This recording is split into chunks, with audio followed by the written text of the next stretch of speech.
You guys all know about the Adult Swim sign-off bumper, "The dawn is your enemy," right?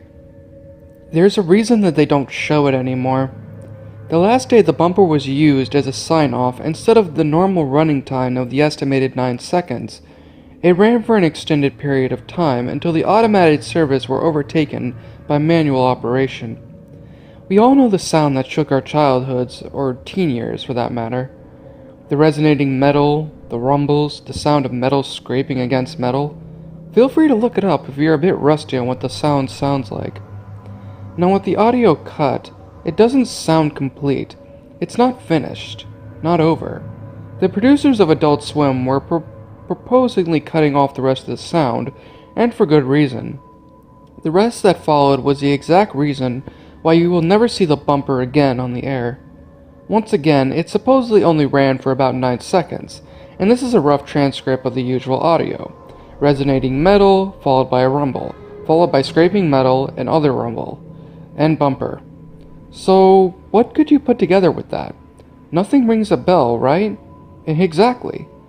This part that they used is utilized effectively to scare off children that have tuned in onto Adult Swim. It even gives adults goosebumps because it's that good. It's closely rivaled with the hammer clinks in the William Street production card in Nightmare Fuel. Getting back on topic, usually a Cartoon Network employee would enter the control room left by an Adult Swim crew member and take over for the day. It wasn't quite that case that day, however. The usual man scheduled to cue the sign-on and such programming for Cartoon Network for some reason didn't start up the day's schedule. No one knows if he did this on purpose and whether or not his contract was terminated. This was the least of the problems Cartoon Network had at the time. What followed the common 9 seconds was an extended 2-minute broadcast of some of the most horrifying audio ever heard on public television. The metal continued to resonate and the scraping continued. Slowly, an uncontrollable sobbing came clearer. Not one person was crying, but a multitude of people were screaming and yelling.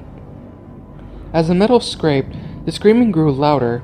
Soon you could hear the slicing of flesh, the grinding of bones, the gushing of blood, and the guttural death rattles of people dying.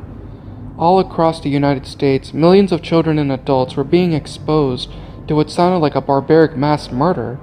People were calling in all across the country, crying or screaming or begging for it to be turned off. Something kept their eyes attached to the screen and kept them listening to the broadcast. People assumed the control room was finally gotten into and the bumper was shut down, ending in a traumatic experience no one could undoubtedly forget. In the last few moments, as the resonating metal grew into an unbearable volume, the channel slowed to the peaking sun winking at the viewer, and the channel cut to bars and tones. How was Cartoon Network going to cover this up? No one knows their exact tactic to this day. Multiple theories have been thought of, ranging from preemptive cease and desist to possible news articles to subliminal viewer hypnosis over the following weeks. While all public evidence does not officially exist, Cartoon Network officials do acknowledge a hijacking in the channel's frequency on that day, but they go no further in detail.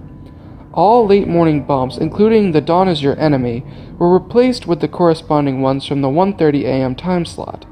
Word is, however, that somewhere hidden on an Onion site, only accessible via the Tor browser, there is a recording of the bump that played that morning. The question asked the most among few who remember this is how Cartoon Network got the audio in the first place.